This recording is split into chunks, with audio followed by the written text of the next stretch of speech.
Effectivement, as-salaatu xayrun min an-nawm, julli moo gën ay nelaw fopp. rawatina ci jamono ji yàlla jox la occasion nga yeewu xëdd. soo yeewoo xëdd nga la rikk bul delluwaat nelaw, parce que dafa am ay yiw yu bari yoo xamante ne ñoo lay raw. as-salaatu xayrun min an-nawmi, ngal la xëddal toogandil tuuti ba dégg as-salaatu xayrun min an-nawmi, nga jóg dawal ñaari ràkk yooyu oo xéewal ju bëree ci nekk.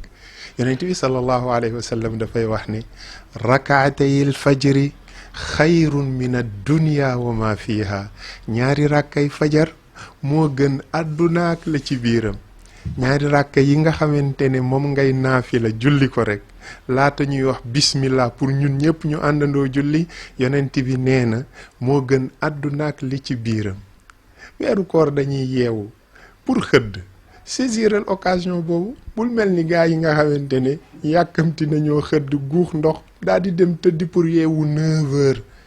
xoolal ñaata yiw moo leen di raw.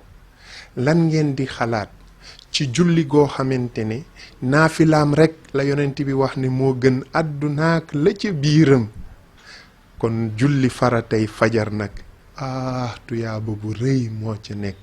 moo tax yàlla subhaanahu wa taala wax ne aqimi salaata li duluuki shamsi ila gasaqi leyli wa qur'aan alfajri inna qur'aan alfajri kaana mashhuuda.